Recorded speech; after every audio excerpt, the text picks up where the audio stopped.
그 당시 초창기에도 러시아가 우크라이나를 묶어두기 위해서 뭐 일종의 친러 정권이 들어섰다는 거죠. 그래서 오렌지 혁명 이야기를 여기서 해야 될 것 같은데요. 네. 오렌지 혁명은 2004년 우크라이나에서 일어난 혁명인데요. 2004년에 우크라이나 대선이 있었습니다. 네. 이 대선에서 그때 당시 총리였던 빅토르 야누코비치라는 여권 후보와 그다음에 빅토르 유센코라는 야권 후보가 결혼했는데 우크라이나는 결선 투표제를 채택을 하고 있거든요. 네. 그래서 1차 투표 결선 투표제. 거쳐서 결선에서 두 사람이 맞붙는. 근데 이 야권의 빅토르 유센코라는 사람이 1차 투표에서 이겼어요. 1등으로 올라갔어요. 네네네. 그리고 여론조사에서도 한 10%포인트 이상으로 앞서고 있었기 때문에 당연히 이 유센코가 대통령이 되는 게 아니냐라고들 생각하고 있었는데 막상 결선 투표에서 뚜껑을 열어보니 그렇지 않았던 거죠. 그래서 뒤집혔나요? 빅토르 야누코비치가 당선자로 확정이 됐는데 나중에 부정선거였다라는 의혹이 제기가 되고 시민들이 시위를 하기 시작합니다. 그래서 혁명으로 이어진 거군요. 그래서 혁명으로 이어진 거죠. 당시 유센코는 얼굴에 무슨 테러를 당하고 있었던 그런 기억이 나요. 네, 선거운동 과정에서 우크라이나 정보 보안 당국자들과 식사를 하고 나서 갑자기 쓰러졌는데 나중에 다이옥신을 다량으로 섭취한 것으로 밝혀진 거죠. 얼굴의 테러가 아니라 그 다이옥신 후유증으로 얼굴이 좀 안 좋아진 거군요. 네네네. 일종의 독살 시도 처럼 여겨지기도 하네요. 네. 그래서 유센코 본인은 독살 시도였다라고 확신을 하고 있고요. 그 이야기를 수차례 했습니다. 그리고 그 배후에는 아마도 이 친러시아 세력. 야누코비치가 약간 친러 계열의 후보였고 유센코가 친서방 계열의 후보였으니까. 그렇다고 보시면 됩니다. 그래서 친러 세력이나 러시아가 배후에 있었던 게 아니냐라고 의혹이 나오고 있었던 거죠. 그래서 유센코가 나중에 대통령이 되나요? 예, 대통령이 됩니다. 2004년에 대통령이 되는데요. 그러니까 선거를 다시 한 거죠. 2005년에 다시 선거를 해서, 그러니까 2004년 대선에서 그렇게 결과가 나왔고, 2005년에 그 시위를 통해서 결과가 뒤집혀서 다시 선거를 해서 유센코가 대통령이 돼요. 그래서 2010년까지 집권을 하는데요. 2010년에 이 야누코비치가 다시 대선에 나와서 대통령이 됩니다. 이번엔 됐어요? 네네네. 2010년에는 그 부분이 이 우크라이나 최근 역사에 제가 아쉽다고 해야 되나 슬프다고 해야 되나 그런 부분인데 유센코가 대통령이 됐고 사실은 독살 시도도 있었는데 그 다음 대선에 야누코비치가 대선이 됐단 말이에요. 네네. 이 야누코비치는 러시아의 친화적인 주민들이 많은 남부하고 동부의 지지를 많이 받고 있었던 상황이에요. 근데 이 사람이 2010년에 다시 대통령이 돼서 상황이 좀 바뀌었는데 러시아 푸틴 입장에서 보기에는 이 야누코비치가 그 뒤에 펼친 정책도 충분히 친러시아적이진 않았던 거죠. 이 야누코비치는 우크라이나가 전통적으로 그래왔다고는 합니다만 서방하고 러시아 사이에서 일종의 약간 줄타기를 하는 그래야 될 것 같아요. 지정적 위치수를 보면. 그런 정책을 펼치고 있었거든요. 그러다가 자연스럽게 이제 2013년 유로마이단 혁명으로 이야기가 넘어가게 되는데 유로마이단이라는 단어가 굉장히 많이 나왔어요. 유로마이단이라는 단어는 뜻 자체는 마이단은 광장이에요. 유로는 그냥 유럽이라고 생각하시면 되고요. 그래서 키이우, 그러니까 저희가 키이우라고 쓰는 것은 며칠 전에 이제 우크라이나 대사관에서 주한 우크라이나 대사관에서 키예프는 러시아식 발음이다. 러시아식 발음이니까 우크라이나식으로 키이우라고 읽어달라라고 요청이 들어왔고 언론사 교열 부장단들이 모여서 회의를 하고 해서 지금은 이제 다 그렇게 그렇더라고요. 지금은 방송 뉴스에도 다 키이우라고 나오더라고요. 다 바꿨습니다. 이 키이우의 독립광장이라는 곳이 있습니다. 그러니까 광장 이름이 독립광장이에요. 그 광장을 중심으로 해서 반정권 시위가 벌어졌는데 그 시위의 성격 자체가 우크라이나의 EU 가입, 그다음에 유럽파, 친유럽 노선을 추구했던 것이기 때문에 앞에 유로가 붙어서 유로마이단이 된 거죠. 광장에서 벌어진 시위가 시위의 내용들이 유럽 쪽으로 좀 더 서방 쪽으로 가까이 가자라는 어떤 그 우크라이나 민중들의 목소리가 모여진 거잖아요. 그래서 유로마이단 또는 그냥 마이단이라고도 하고요. 그러고 보니까 최근에 그 유로마이단을 다룬 다큐멘터리도 많이 언급되는 것 같아요. 네, 최근에 넷플릭스에서 윈터 온 파이어라고 2015년에 제작된 다큐멘터리를 그럼 방영하고. 그때 한 거, 그때 만들어서 그렇죠. 한 1, 2년 뒤쯤에 개봉을 한 그렇죠. 다큐멘터리 영화네요. 네. 최근에 그거를 아마 보시게 되면 이 유로마이단이나 우크라이나 역사를 조금 더 이해할 수 있을 것 같은데, 뭐 어떤 정권 교체, 오렌지 혁명이나 유로마이단을 보면 물론 동서로 좀 갈라져 있다 하더라도 우크라이나 민중들의 어떤 지향이 이 러시아에 종속되기보다는 서방 쪽과의 교류를 통해서 어떤 살아남아야 된다, 어떤 경제 발전이 됐든 어떤 식으로 됐든 그쪽으로 움직이는 느낌은 많이 들거든요. 그렇죠. 우크라이나 민중들, 그다음 우크라이나 시민들이 원하는 것이 서구화라고 표현할 수 있는 뭐 민주주의, 그다음에 자유로운 경제, 뭐 그런 것들이었다고 볼 수 있는 거겠죠. 물론 이제 지역적으로 조금 차이는 있겠지만, 그러면 이제 지금까지 이제 우크라이나의 어떤 오렌지 혁명이나 유로마이단을 통해서 우크라이나의 어떤 서방과의 교류, 그 과정에서 계속 뭐 나토 가입 요청도 있었고 EU 가입 요청 움직임도 있었고 그렇지만 나토는 가입이 안 된 상태였고요. EU도 마찬가지로 가입은 안 돼 있는 거죠. 네, 이 유로마이단 혁명이 2013년 11월에 시작이 됐는데요. 2013년 11월에 무슨 일이 있었느냐면 앞서 말씀드렸던 그 야누코비치라는 그 빅토르 야누코비치라는 그렇죠. 대통령이 EU 가입을 추진하기 위해서 그 사전 단계라고 볼 수 있는 자유무역 협정을 체결하기로 돼 있었어요. 약속을. 네. 그래서 서명을 하면 되는데 서명을 안 해버린 거죠. 그래서 이 우크라이나 시민들이 광장으로 나왔고 서명을 안 하는 바람에 그 전까지 한다고 했다가 한다고 했다가 안 해버린 거죠. 사실 뭐 그 배우를 보면 그때 당시 이제 푸틴 대통령이 그렇겠죠. 뭐 압력과 그러니까 당근과 채찍을 같이 이제 구사를 했는데 야누코비치가 정치적으로 저울질을 하다가 결국은 유럽 대신 러시아를 택한 겁니다. 그러면서 유로마이단이 벌어졌고. 근데 그게 일반 시민들의 뜻과는 달랐고 뭐 대학생들을 비롯해서 시민들이 다 쏟아져 나온 거죠. 그래서 처음에는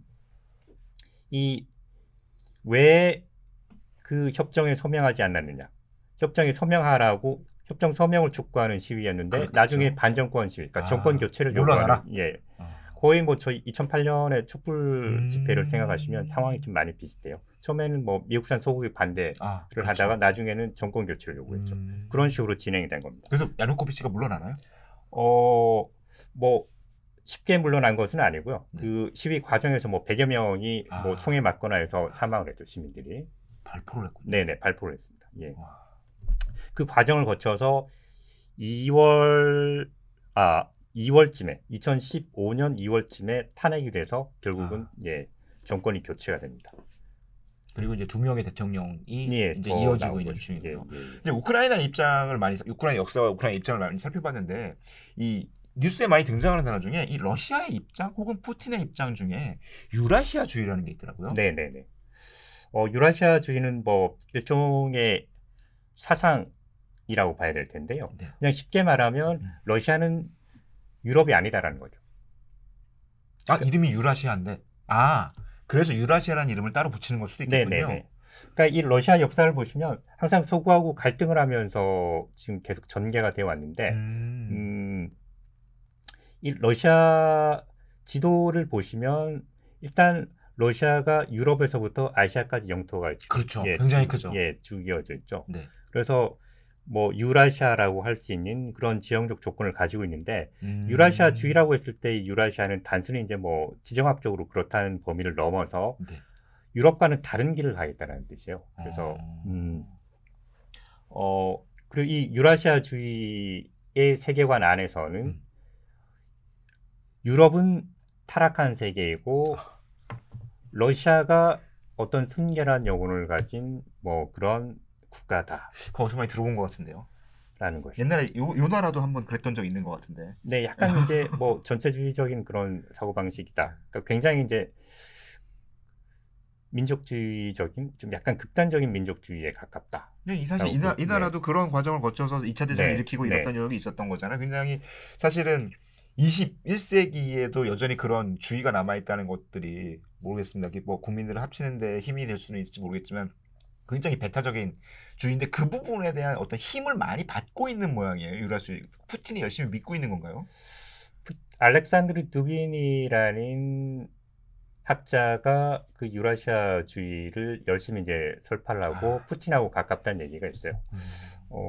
근데 이 유라시아주의 세계관 안에서는 뭐 러시아가 사실 1917년에 혁명이 일어나서 사회주의, 공산주의 국가가 되지 않습니까? 그렇죠. 그리고 그 체제가 1991년에 무너졌는데 맞아요. 그 공산주의조차도 어떤 서구적 근대화의 영향을 받은 실패한 역사라고 볼 수도 있는 것이죠. 그 세계관에서는. 네네. 뭐 영국, 뭐 마르크스는 영국 출신이고 뭐 그런 일들이 있었으니까. 어쨌든 서구식 근대화는 러시아가 갈 길은 아니다라는 것. 예. 그 과정 속에서 어떤 그 유라시아주의라는 것들이 나토의 위협에 대응하는 어떤 논리가 될 수도 있는 것 같고 그것들이 침공의 사상적 배경이 될 수도 있었을 것 같은데요. 모든 침공, 모든 전쟁이 어떤 사상적 배경도 있지만 이 경제적 이유가 없을 수 없잖아요. 미국이 과거에 했던 뭐 이라크 침공도 마찬가지 맥락이 있었고. 그래가지고 보면 이 러시아와 유럽 사이의 갈등 구조 중에 가장 큰 이슈 중에 하나는 역시 가스인 것 같습니다. 그래서 많이 등장하는 게 뭐 노르트 스트림, 네, 뭐 이런 단어들도 많이 등장을 하고요. 그 노르트 스트림은 러시아에서 쪽 발트해를 거쳐서 독일로 이어진 가스관입니다. 가스관. 요게 이제 노르트 스트림이죠. 네네. 이거 바다 밑으로 뭐 가스관을 넣는 모양이죠. 길이가 뭐 한 약 1,200km 정도 되고 그 가스관의 폭은 1.2m 정도 된다고 하는데요. 네. 노르트 스트림 1이 있고 2가 있습니다. 여기 점선을 표시된 게 2네요. 네. 이 2는 작년에 이미 다 완공이 돼서 지금 독일 정부의 승인이 떨어지면 러시아에서 가스를 독일로 보낼 수 있는 상태고, 그렇지만 지금 전쟁이 나면서 중단돼 있죠. 그러니까 가스 이렇게 밸브를 꼭지를 못 열고 있는 상태군요. 열면 되는데. 네네네. 그러니까 원래도 독일에서 뭐 여러 가지 고려해야 될 상황들, 뭐 환경 문제라든지 뭐 고려해야 될 문제들이 있어서 그 밸브를 열지 않고 있었는데 전쟁이 터지면서는 이 길 자체가 완전히 막혀버렸죠. 그리고 이 노르트 스트림 2를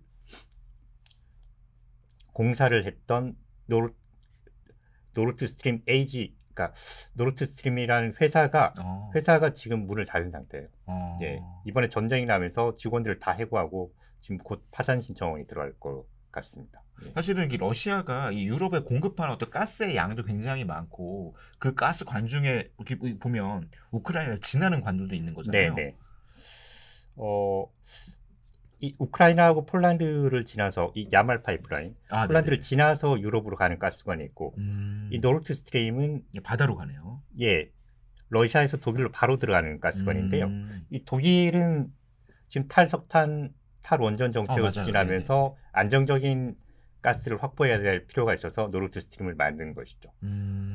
그래서 그 우크라이나하고 우크라이나 동쪽 접경에서 위기가 고조되고 있을 때 서방이 이제 제재 움직임을 보이고 있었지만 독일이 초반에 굉장히 소극적인 태도를 보였던 게 이 노르트 스트림 때문이다라는 얘기가 많이 나왔습니다. 사실 이해하기로는 이게 우크라이나가 러시아의 방패 역할도 하지만 사실은 이 서방의 방패 역할도 하는 거잖아요. 그런 와중에 이쪽이 무너지게 생기는 와중에도 이쪽의 서유럽의 움직임이 적극적이지 못했고 계속 뭐 협상하자고 하고 뭐 하자고 하고 하는 것들은 배경에는 이제 이런 가스 라인에 대한 우려가 있었다는 거죠. 미국보다 유럽이 러시아에 대한 제재에 좀 소극적인 모습들을 보였는데요. 그 이유는 유럽이 에너지의 상당 부분을 러시아에 의존하고 있기 때문입니다. 그래서 유럽 국가들이 사용하는 가스, 천연가스의 40% 정도가 러시아가 공급하는 것이고요. 독일의 경우에는 그 비중이 더 높아서 독일에서 사용되는 가스의 절반 정도가 러시아로부터 공급을 받는 것이죠. 사실 러시아랑 여기 이제 나토로 묶여 있고 사이가 안 좋기는 하지만 러시아가 정말 가스를 잠가버리면 이쪽에도 굉장히 심각한 문제가 벌어지는 거죠. 물론 러시아도 가스를 못 팔게 되면 경제적으로 심각한 문제가 벌어지겠지만. 그래서 이미 유럽에서는 지금 이번에 러시아 우크라이나 침공하기 전부터 그 전기세라든지 공공요금이 좀 상당히 많이 올라 있는 상태라고 하거든요. 그래서 이 유럽이 러시아에 대한 에너지 의존도가 높다라는 것이 유럽 입장에서는 좀 약점이랄까 아킬레스건 같은 것이다라고 볼 수 있는 거죠. 사실 걱정스러운 부분 중에 하나는 사실은 세계라는 것들이 서로 이렇게 가스로도 연결돼 있고 여러 가지 경제적인 어떤 글로벌 체인, 밸류 체인이라고 부르잖아요. 그런 것도 연결이 돼 있어서 평화를 유지하는 것이 모두가 함께 잘 사는데 굉장히 중요한 이슈인데 사실은 이번 침공은 그 어떤 과정의 과거의 어떤 협력 관계들을 모두 무너뜨리는 결정이었고 그걸 할 정도, 그걸 무너뜨릴 정도로 러시아가 이렇게 우크라이나 나토의 동진이라든가 우크라이나 움직임이 러시아에게 심각했었나라는 우려는 들거든요. 그래서 그런 부분을 맥락에 살펴보면 사실은 우리가 이제 여러 가지 이렇게 뉴스에 많이 등장하는 단어들을 살펴봤고 우크라이나 침공 사태에 연루된 인물들에 대한 이야기를 좀 해보면 좋을 것 같습니다. 그래서 가장 많이 등장하는 인물은 역시 러시아의 푸틴이죠. 네네네, 푸틴 대통령이죠.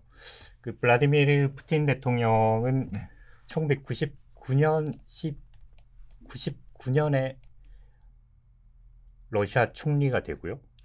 네. 99년에. 네네. 그래도 그 당시 뭐 보리스 엘친도 있었고 뭐 여러 이제 91년 소련 붕괴 후에 여러 가지 대통령도 있었는데 99년에 총리. 네네. 99년 12월 31일에 보리스 엘친이 대통령직을 사임합니다. 엘친이 사임을 하면서 자연스럽게 총리였던 푸틴이 대통령 권한대행이 되는 것이죠. 그리고 오래됐네 99년이면. 네, 그리고 2000년 해가 바뀌어서 2000년에 선거를 해서 푸틴이 대통령이 되죠. 그러니까 처음부터 옐친이 후계자로 지목을 한 인물이 푸틴이었기 때문에 예, 선거에서도 좀 이겨서 대통령이 되고 그 뒤로 계속 이제 대통령, 그러니까 중간에 한번 총리를 하고 계속 대통령직을 유지하고 있죠.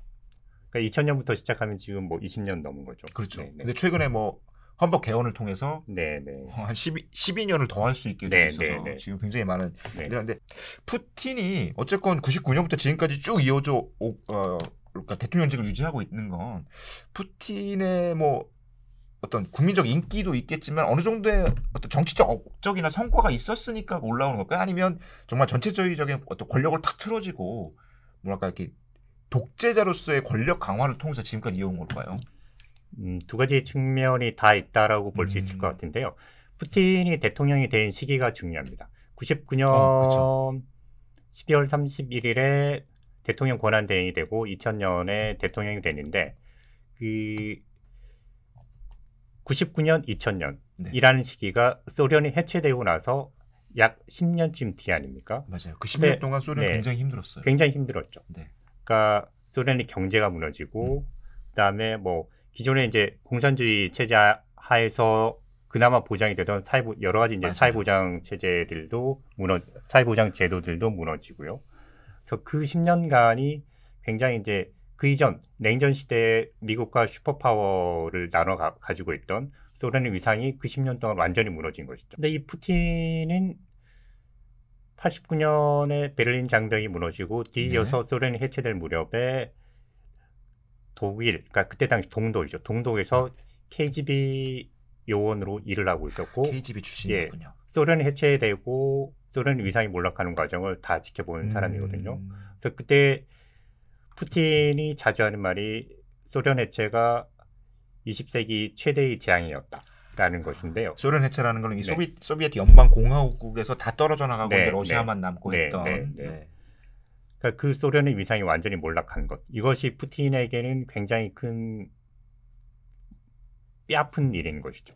그렇죠. 그 당시에 한참 젊은 나이였기도 할 테고 거꾸로 생각해 보면 그 소비에트 연방, 소련이라고 부르는 나라도 있었지만 미국도 사실 유나이티드 스테이츠라고 그래서 한 50개 주가 모인 나라인 거잖아요. 그 중에 한 20개, 30개쯤 떨어져 나가고 뭐 요만큼만 남았다고 생각을 하면 거꾸로 생각해 보면 그 충격이 어떤 걸지는 뭐 이해할 수 없는 건 아닌 것 같아요. 그래서 2000년부터 푸틴이 집권을 시작하면서 러시아는 그 이전 10년간의 혼란을 극복하고 어느 정도 좀 안정이 되고 경제적으로도 유가가 올라가면서 뭐 경제 성장도 또 어느 정도 좀 이루고 그래서 많이 안정화된 시기다라는 평가가 러시아 안에 있다고 알고 있고요. 그리고 뭐 푸틴이 계속해서 이제 뭐 권력을 잡으면서 강한 러시아 그렇죠. 추구를 한 거죠. 그것이 국민적으로는 좀 상당히 좀 높은 지지율을 계속해서 유지하고 있는 이유다라고 알고 있습니다. 전체주의 국가, 독재 국가의 패턴들은 비슷한 것 같아요. 어쩌면 과거의 힘든 시절을 극복해내는 어떤 경험에 대한 자극, 그리고 경제적 발전에 따른 자신감 회복, 여기에 따른 인기와 그 권력을 가지고 바탕으로 한 압제 등이 이제 어우러진 것 같은데, 푸틴이 지금까지 대통령 하면서 결국은 이런 일을 결정할 수 있는 권한까지 간 거죠. 그렇죠. 그러니까 뭐 높은 국민적 지지를 바탕으로 해서 그 다음에 언론이라든지 그다음 야당을 탄압하고 뭐 그다음에 뭐 그들의 뭐 반정부 활동 뭐 이런 것들을 다 막으면서 결국은 푸틴이 상당히 이제 독재 푸틴 1인의 독재 체제로 거의 만들어놨다. 시스템은 뭐 어쨌건 선거도 하고 모두 형식적으로 선거는 다 있습니다. 예. 그럼에도 불구하고 네. 그렇죠. 우리나라도 옛날에 그랬던 것 같습니다. 네. 푸틴이 이런 전쟁을 일으켰고 거기에 대항하는 인물로 이제 우크라이나 대통령 젤렌스키 대통령이 굉장히 주목을 받았어요. 초반에는 뭐 코미디언 출신이다라는 비아냥거리는 표현도 있었지만 최근 들어서는 우크라이나의 어떤 저항을 상징하는 인물로 떠올랐어요. 네네. 젤렌스키 대통령이 2019년에 대통령이 됐는데 대통령이 되기 전에 정치를 한 경험이 없어요. 그러니까 그냥 배우였다가 대통령이 된 것이죠. 그러니까 우리가 코미디언이라고 알고 있지만 배우에 가까운 거죠. 뭐 희극, 그러니까 코미디 배우다라고 생각하시면 되지 않을까요? 뭐 코미디 연기를 잘하는. 네. 뭐 재밌는 것이 이제 젤렌스키 대통령이 당선될 수 있었던 중요한 원인 중에 하나가 2015년에 유로마이단 이후에. 네. 2015년부터 2019년까지 젤렌스키가 주연으로 출연한 드라마가 있습니다.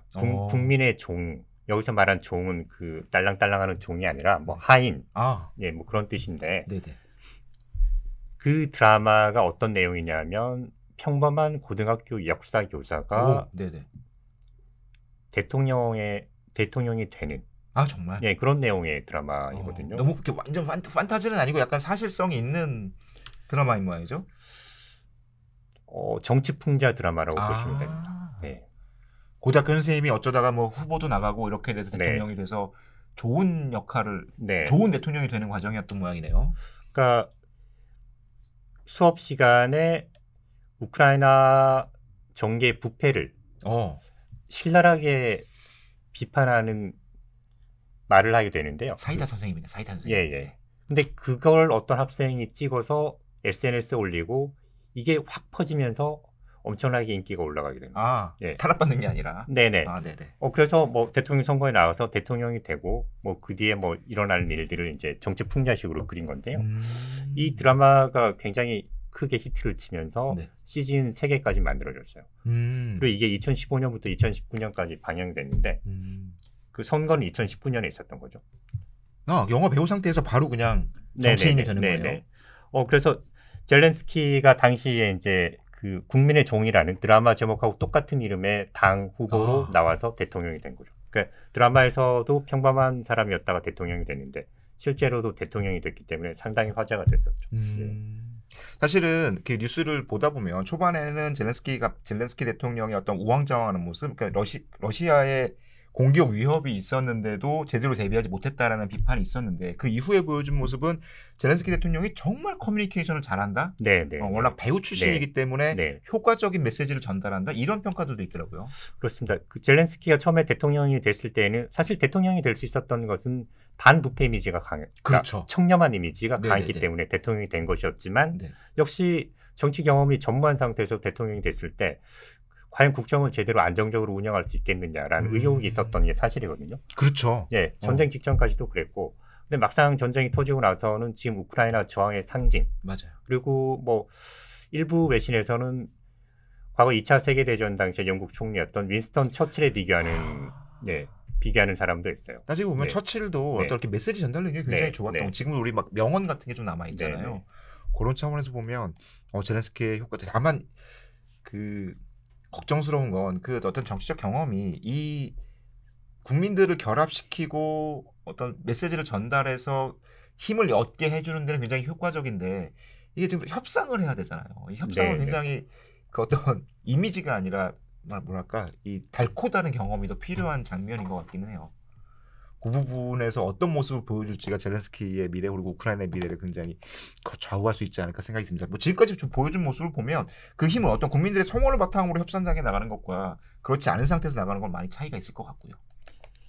어쨌든 지금은 우크라이나에 대한 국제사회의 지지를 맞아요. 끌어내는데 가장 중요한 역할을 하고 있고, 그다음에 국내 그 우크라이나 안에서도 우크라이나 군인들과 그다음에 시민들의 저항을 조직하는데 구심점 역할을 하고 있으니까요. 뭐 충분히 전시에 그 훌륭한 지도자로서의 모습을 좀 보여주고 있다는 평가가 나오고 있습니다. 개인적으로 가장 놀란 장면은 역시 일론 머스크랑 연락을 해서 스타링크를 통해서 통신 시설을 회복했다는 사실이 가장 멋졌다고 해야 되나? 굉장히 빛나는 한 수였다고 보였는데 그걸 바탕으로 어떤 SNS를 활용한 정치도 굉장히 잘하는 것 같고요.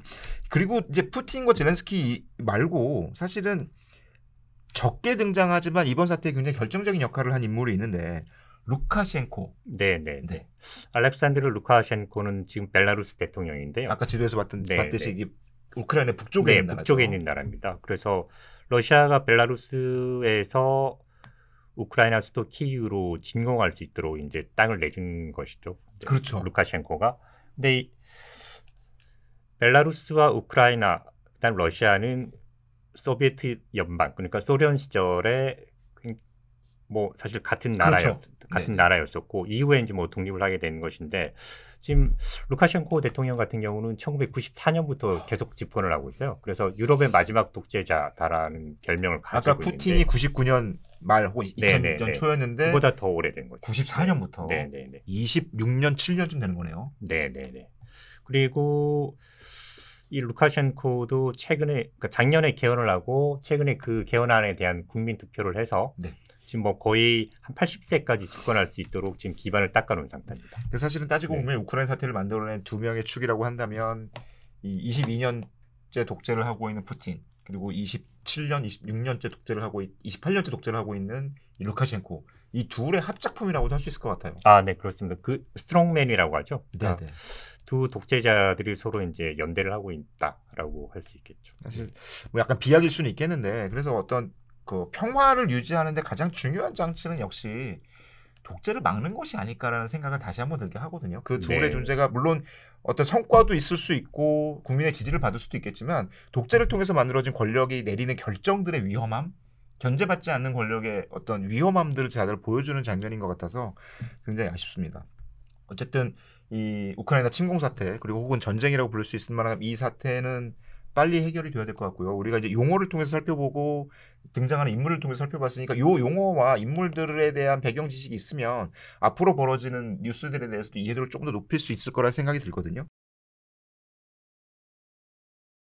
마지막으로 지금 이 사태에 대해서 가장 걱정하고 있는 부분은 이것이 혹시 3차 대전으로 벌어지거나 혹은 이 독재자들이 어떤 결정을 할지 모르잖아요. 이들이 정말로 핵무기 버튼을 누르게 되는 것이 아닐까라는 걱정들이 있거든요.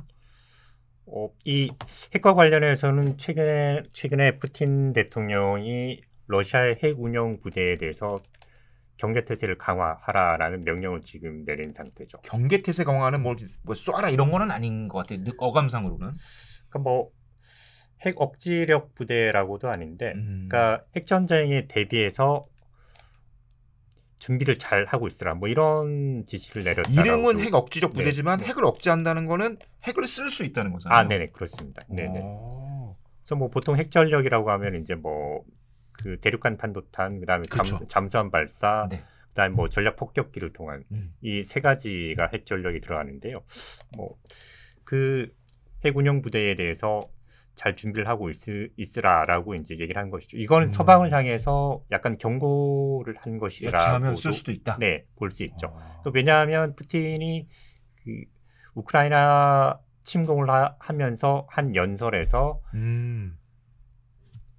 러시아에 개입을 하거나 방해를 하는 세력에 대해서 역사상 본 적이 없는 결과를 맞게 될 것이다, 뭐 이런 식의 위협을 했고, 그때 당시 이미 역사상 본 적이 없는 결과다라는 표현에서 핵을 쓸 수 있다라는 가능성을 시사한 것 아니냐라는 해석이 나오셨습니다. 사실 인류가 발명하지 말았어야 할 물건이 아닐까라고 생각이 드는데요. 굉장히 안타깝습니다. 지금 어쨌건 사건은 벌어졌고 역사는 흘러가고 있고 과거로 되돌릴 수는 없을 것 같아요. 지금 분위기로는 뭐랄까요? 이제 냉전 해체 이후에 한 30년 가까이 흘렀는데 뭐 사실상 그중에 미국의 일극 체제라는 표현도 있었고 그런데 지금 이 사건이 사실 중국도 러시아랑 굉장히 보조를 맞추는 모습들이 보이잖아요. 네, 뭐 네. 침공도 올림픽 이후로 늦춰달라고 했다는 얘기도 나오고 지금 이 상황이 다시 신냉전이나 양극화로 이동할 가능성은 얼마나 될까요? 이미 신냉전의 서막이 올랐다라는 것이 지배적인 평가고요. 그렇죠. 네, 이미 사실은 시작됐다고 보는 게 맞겠죠. 그 소련 해체 이후에 미국 주도의 국제 질서가 유지되고 있었는데 그 질서에 대해서 러시아가 우크라이나를 침공함으로써 정면으로 이제 도전을 선언한 것이다라고 볼 수 있는 것이죠. 한 3, 4년 전에 진행됐던 어떤 중국과의 경제 전쟁과는 또 맥락이 좀 다른 것 같아요. 다릅니다. 그래서 미국과 미국의 동맹국 우방국들이 한 축에 있고 그리고 다른 축에는 이제 러시아와 중국이라는 또 한 축. 이렇게 해서 새로운 냉전의 서막이 올랐다라고 지금 전문가들이 보고 있는 것이죠. 사실 과거의 냉전 시대 때 떠올려 보면 냉전이라는 건 일종의 치킨 게임 같아서 양쪽의 군비를 엄청나게 늘려가는 과정도 있었던 거잖아요. 지금도 보면 신냉전이 서막이 열렸다고 말씀하셨는데 군비를 올리려는 움직임이 보이죠? 지금 독일 같은 경우는 최근에 국방비를 이제 증액하기로 결정을 했고요. 원래 독일은 2차 대전 이후에 국방비 증액 거의 안 하는 나라인데. 그리고 나토에 내는 분담금도 미국이 계속해서 압박을 하고 있었지만 올리질 않고 있었어요. 미국이 내라 했는데. 근데 이번 전쟁을 계기로 해서 그 부담금을 올리기로 지금 독일이 최근에 결정을 했습니다. 네. 독일의 재무장 일종의 그 군비 확장 뭐 이렇게 되면 사실은 우리에게 걱정되는 건 일본도 비슷한 길을 가지 않을까요? 뭐 일본은 러시아하고 미국 이제 우방으로 완전히 붙어 있는 상황이긴 한데 러시아하고는 또 영토 분쟁을 벌이고 있고 그래서 지금 뭐 상당히 좀 경계를 많이 하고 있는 것 같은데요. 그런 상황이면 사실은 일본도 이 핑계에 뭐 지금 이런 상황을 빌미 삼아서 자위대의 어떤 확장이라든가 이런 부분들을 선택할 어떤 뭐랄까 이렇게 좀 선택의 폭이 열렸다고 해야 되나 이런 상황이네요. 그럼 뭐 중국, 대만 입장에서도 그렇죠. 대만도 있군요. 중국과의 관계에서 보면 러시아와 우크라이나의 관계가 비슷한 게 아니냐라고 볼 수 있는 우크라이나는 땅이라도 큰데 대만은 정말 조그마서 영토적으로 물론 군사적인 문제는 다를 수 있겠지만 이 포위의 폭도 더 작아지고 중국이 정말 총공세를 펼치면 굉장히 위협을 느낄 만한 위치에 있는 거잖아요. 그래서 뭐 대만도 지금 위협을 많이 느끼고 있고요. 그러니까 이런 식으로 지금 전 세계의 그 안정된 질서가 지금 다 깨지면서 굉장히 뭐 긴장이 많이 올라가 있는 상태다라고 볼 수 있는 것입니다. 긴 시간 동안 정말 우크라이나 사태에 대해서 살펴봤는데요. 정원식 차장께서 잘 설명을 해주셨고요. 우리에게 남은 건 어떤 평화를 지키려는 노력에 대한 그 구호가 아니라 평화를 지키기 위한 실질적인 어떤 노력 이런 것들이 좀 있어야 되지 않을까 싶은데 우리의 힘만으로는 할 수 있나 싶기도 하고요. 어쨌든 이 우크라이나와 관련된 여러 가지 소식들을 경향신문이 계속해서 정확한 맥락 속에서 전해드릴 테니까 이후에 쏟아지는 뉴스들도 앞서 살펴본 용어나 인물들의 관계 등에 살펴서 잘 봐주셨으면 좋겠습니다. 마음이 편치 않네요. 설명을 듣고 나니까 지금의 평화처럼 보였던 시대가 정말 짧았고 언제든지 무슨 일이 벌어져도 이상하지 않은 시절을 살고 있구나라는 걱정도 함께 들었습니다. 지금 그리고 또 우크라이나는 수도 키이우가 언제 또 공격을 받아서 떨어질지 알 수 없는 상황이기 때문에요. 뭐 그렇게 될 경우에는 민간인들의 희생이 상당히 많이 나올 수가 있고요. 지금 뭐 평화 2차 회담에서 약간의 성과가 그러니까 민간인들의 대피나 그다음에 식량 공급을 위한 뭐 통로를 만들어주는 그런 협의를 했다라고는 하지만 그런 식으로 해서 민간인들이 빠져나오고 난 뒤에 러시아군이 도시를 초토화시킬 수 있다라는 우려도 또 나오고 있어서요. 사실 핵무기가 아니더라도 도시를 초토화시킬 만한 뭐 대량 살상 무기들은 가지고 있는 게 현실이니까요. 그리고 뭐 가장 큰 문제는 뭐 푸틴의 속마음을 지금 아무도 모른다는 것이죠. 그래서 일부 서방 언론들은 푸틴의 정신 상태가 좀 우려되는 것 아니냐, 뭐 이런 얘기까지도 하고 있습니다. 사실 지금까지 굴러오는 과정 중에서 모든 예측은 다 틀렸으니까. 네. 설마 전쟁을 할 것이냐라고 우려를 했지만 결국은 전쟁이 일어났거든요. 네. 그 설마 했던 일들이 지금 대부분 지금 다 현실이 되고 있어서 좀 우려가 많이 되는 상황인 것이죠. 긴 시간 동안 수고 많으셨습니다. 네. 수고하셨습니다.